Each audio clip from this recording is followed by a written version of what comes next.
Hey, it's Dr. Amanda with Straightsmile Solutions, straightsmilesolutions.com, and I've made two other videos that are related to this. You may want to watch those videos first. One of them is specifically about treatment planning for braces with patients with long faces.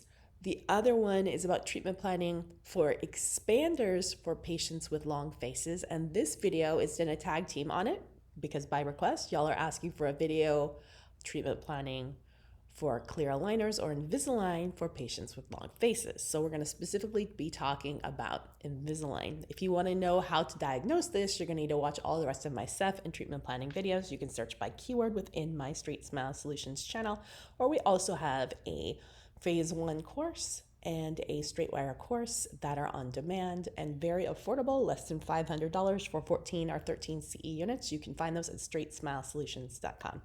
But without further ado, I'll jump into the aligners. So I'm assuming if you've done this, that you have a CEF, you have your CEF numbers.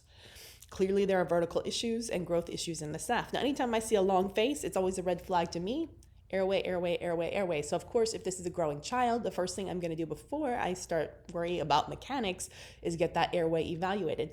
That may require a trip to the ENT.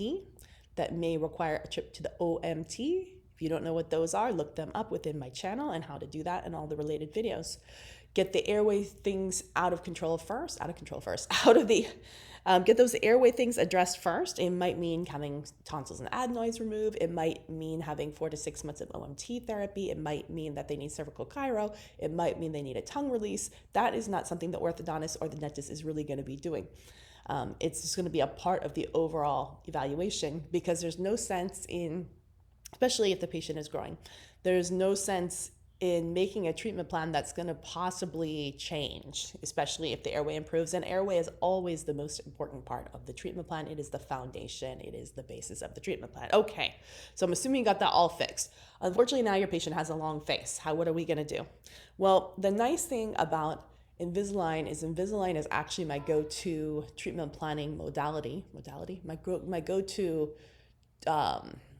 product, I would say, for long faces because it has intrusive effects on the molars, whereas braces have extrusive effects on the molars. So it's actually better to do clear aligners. I like Invisalign because it has all the different movements I like. There are other clear aligner systems that might be able to do some or part of it, but they may not be able to do all of it. So do be careful if you are picking another alternative clear aligner system. You don't know if it's going to be able to do all the movements that you're going to need to do a complicated case like this.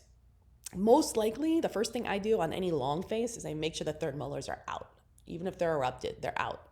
If they're impacted, they're out. Because that allows, you got the jaw, it's on a hinge axis. So anytime you take out the terminal molars, if they're erupted or if they're not erupted, it gives us the ability for us to slide things back. By sliding things back, it helps to decrease the length of the face because this jaw is a hinge, right?